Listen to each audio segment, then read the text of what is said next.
বলেন আপনি বলেন বলেন ভাই হাত তুলবেন।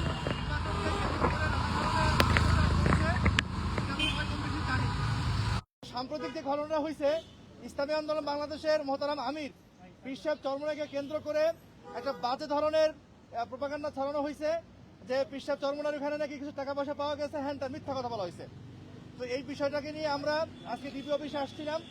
আমি শেখ ফজলুল করিম মারুফ, ইসলামী আন্দোলন বাংলাদেশের কেন্দ্রীয় প্রচার সম্পাদক। আমার ডান পাশে রয়েছেন অধ্যাপক মাহবুবুর রহমান, ইসলামী আন্দোলন বাংলাদেশের কেন্দ্রীয় প্রেসিডিয়াম সদস্য এবং নির্বাচন পরিচালনা কমিটির চেয়ারম্যান। আমার বাম পাশে রয়েছেন অ্যাডভোকেট শওকত সাহেব, উনি আমাদের কেন্দ্রীয় আইন বিষয়ক সম্পাদক। আমার সাথে রয়েছেন খায়রুল হাসান মারজান, ইসলামী আন্দোলন ছাত্র আন্দোলন বাংলাদেশের কেন্দ্রীয় সহসভাপতি। রয়েছে অ্যাডভোকেট মনির, আমাদের প্রচার সেক্রেটারি, এবং সাথে রয়েছে আমাদের মাওলানা সিদ্দিকুর রহমান ভাই। তো সার্বিক বিষয়টা নিয়ে এখন ব্রিফ করছেন আমাদের প্রেসিডিয়াম সদস্য, নির্বাচন পরিচালনা কমিটির চেয়ারম্যান অধ্যাপক মাহবুবুর রহমান।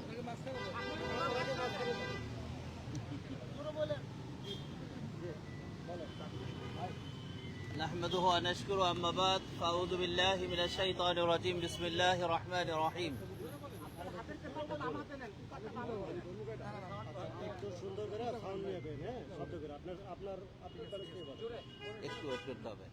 ইসলামী আন্দোলন বাংলাদেশ আপনারা জানেন ইতিমধ্যে আমরা এককভাবে নির্বাচনে অংশগ্রহণ করছে, যে কারণে কোনো দল, কোনো গোষ্ঠী, কোনো ব্যক্তি ঈর্ষান্বিত হয়ে ইসলামী আন্দোলন বাংলাদেশের প্রাণপ্রিয় আমির আলহাজ হজরত মাওলানা মুফতি সৈয়দ মোহাম্মদ রেজাউল করিম পীর সাহেব চরমনাইয়ের বাড়িতে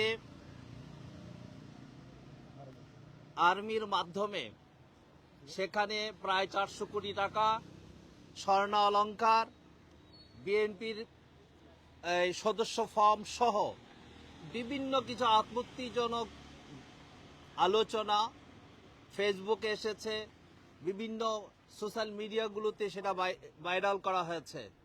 তো যে কারণে একটি অসত্য ঘটনাকে, একটা নিন্দনীয় ঘটনাকে একটি সামাজিকভাবে হেয় প্রতিপন্ন করার জন্য ইসলামী আন্দোলন বাংলাদেশের মোহতারাম আমির হযরত পীর সাহেব হুজুরকে এবং ইসলামী আন্দোলনকে একটি কলুষিত করার জন্য অপপ্রচেষ্টা চালাচ্ছে। এই কারণেই আমরা নির্বাচন পরিচালনা কমিটির সম্মানিত সদস্যবৃন্দ সমন্বয়ে আজকে আমরা ডিবি প্রধানের কাছে আমরা লিখিত অভিযোগ দাখিল করেছি। তিনি আমাদেরকে আশ্বস্ত করেছেন তিনি দ্রুত সময়ের মধ্যে এটাকে সলভ করবেন। তো এই জন্য আমরা আপনাদেরকে ধন্যবাদ জানাচ্ছি, সাংবাদিক বন্ধুদেরকে। শুধু আমাদের ক্ষেত্রে নয়, সারা ক্ষেত্রে, যে কোনো ব্যক্তির ক্ষেত্রে, যে কোনো দলের ক্ষেত্রে, যে কোনো সংস্থার ক্ষেত্রেও যদি এই ধরনের ঘটনা ঘটে, নির্বাচন ক্ষেত্রে যদি ঘটনা ঘটেনি, এই ধরনের ক্ষেত্রে আইনানুগ ব্যবস্থা গ্রহণ করার জন্য ইসলামী আন্দোলন বাংলাদেশের পক্ষ থেকে আমরা আহ্বান জানাচ্ছি এবং দ্রুত ব্যবস্থা গ্রহণ করার জন্য অনুরোধ জানাচ্ছি। এই ছিল আমাদের আলোচনা। আমরা আজকে ইসলামী আন্দোলন বাংলাদেশের পক্ষ থেকে আপনাদেরকে ধন্যবাদ জানাচ্ছি। এ কথা বলি শেষ করছি। কথা আছে আমি বলি, সেটা হলো যে বলি, তার আগে যেটা বলি সেটা হলো যে হ্যাঁ, আমরা ডিবিতে এটা বলেছি, ডিবি চিফ বিষয়টা খুব সিরিয়াসলি নিয়েছেন এবং তিনি বলেছেন যে এই ধরনের যেটা হয় এটা আমরা অবশ্যই বন্ধ করার চেষ্টা করব। একই সাথে সাথে আমরা আপনাদের মাধ্যমেও যারা অপপ্রচার সতর্ক করছি এটা যেন না করে।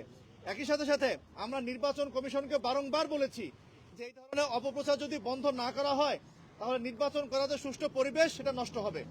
তো আশা করি বাংলাদেশের প্রশাসন, ডিবি, নির্বাচন কমিশন তার সকলে মিলে একটা কার্যকর ব্যবস্থা নেবেন। আগামী নির্বাচন সুষ্ঠুভাবে হবে, এটা আমাদের প্রত্যাশা। এবং ইসলামী আন্দোলন বাংলাদেশের বিরুদ্ধে যারা অপপ্রচার চালাচ্ছে তাদের বিরুদ্ধে আমাদের আইনি রাজনৈতিক লড়াই ইনশাআল্লাহ অব্যাহত থাকবে। জি ভাই, প্রশ্ন। জি জি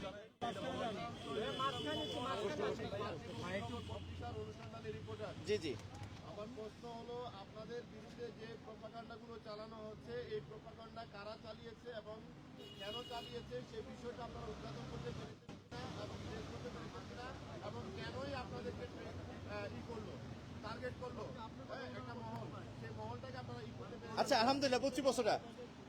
কারা করতেছে সেটা যদি জানতাম তাহলে সুনির্দিষ্ট নাম উল্লেখ করে হামলা করতাম, সেটা আমরা জানছি না।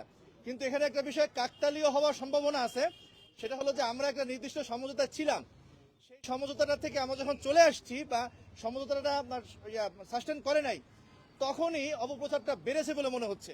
তবে আমরা কারো দায় দিতে চাই না, আমরা অফিসিয়ালি বিষয়টা কাকতালীয় বলে মনে করছি। আনঅফিশিয়ালি আপনারা বলতে চাচ্ছেন যে না, না। আমাদের শরীক যারা না না না না, আমরা কোনো নাম বলতে চাচ্ছি না। না না না, সেটা আমরা কাকতালীয় হবে, এটা হয়েছে। বাকিটা বাংলাদেশের প্রশাসন দেখবে। আপনাকে মনে হচ্ছে যেটা উদ্দেশ্য প্রণোদিত? আমি হাসান জিহাদি RT9 থেকে। তো আমার প্রশ্নটা হচ্ছে, আপনারা যে আজকে সাইবার বুলিং অথবা সোশ্যাল মিডিয়া প্রোপাগান্ডার বিরুদ্ধে আপনারা অভিযোগ দায়ের করলেন, ঠিক জামাতের আমির যেদিন তারা 10 দলীয় জোটের সংবাদ সম্মেলন করেছিল, তখন তার পিছনে মনিরা শারমিন এনসিপির একটি নেত্রী বসেছিল। তো আপনাদের দলীয় অনেক নেতাকর্মী তখন মনিরা শারমিনকে হেয় করে আচ্ছা। ফেসবুকে এবং সোশ্যাল মিডিয়ায় তারা প্রোপাগান্ডা এবং বুলিং করেছে। তো আপনারা তাদের বিরুদ্ধে কোনো সাংগঠনিক অ্যাকশন? আচ্ছা, আলহামদুলিল্লাহ। শোনেন, আমি খুব স্পষ্ট করে বলি, আমি কিন্তু প্রচারে আছি। আমাদের এই যে মনীষ সাহেব, উনি আমাদের সাইবার সিকিউরিটি দেখেন, ইসলামী আন্দোলন বাংলাদেশের দায়িত্ব পালন করে। কোথাও কোনোভাবে আমাদের কোনো অঙ্গ সংগঠনের সাথে সামান্যতম সম্পৃক্ততা আছে এমন কেউ যদি কোনো ধরনের অপপ্রচার করে, আমরা সাথে সাথে সাংগঠনিক ব্যবস্থা নেই এবং আমরা এনশিওর করতে পারি আমাদের কোনো দায়িত্বশীলরা করে না। এখন ফেসবুকে যদি আমার একটা ছবি টানা রাখে, সেই দায়িত্ব তো আমরা নিতে পারি না। আমরা দাবি জানাবো ওইখানেও যদি সাইবার বুলিং যেগুলো হয়েছে তাদের বিরুদ্ধেও ডিবি প্রশাসন ব্যবস্থা নিক। হ্যাঁ, সেটা আমরা বলেছি। আমরা শুধু আমাদেরটা না, আমরা সবাইকে বলেছি। এটা কি একটা পেজ, আব্দুল হাকিম নামে একটা পেজ, আমরা বিস্তারিত এখানে জমা দিয়েছি। আর সেই যে অভিযোগনামাটা, এটা আমরা সাংবাদিকদের গ্রুপে বিস্তারিত আমরা দিয়ে দিব এখান থেকে গিয়ে। জি, থ্যাংক ইউ। অনেক শুক্রিয়া, জাযাকাল্লাহ খাইর। সেনাবাহিনীর মুখপাত্র এক ভদ্রলোক তিনি নাকি গিয়ে টাকা উদ্ধার করছেন। আপনার এই বিষয়টা খুব গুরুত্বপূর্ণ। এখানে একটা বিষয় গুরুত্বপূর্ণ, সেটা হলো যে শুধু আমাদের কিন্তু অবস্থা করছে তা না, বাংলাদেশ সেনাবাহিনীর আহমদ আমিন খান সাহেব তিনি নাকি গিয়ে উদ্ধার করছেন এবং সেই ফুটেজে বাংলাদেশ প্রধানের সেনাবাহিনীর আর্মি চিফকে ছবিপূর্ণ ব্যবহার করা হয়েছে।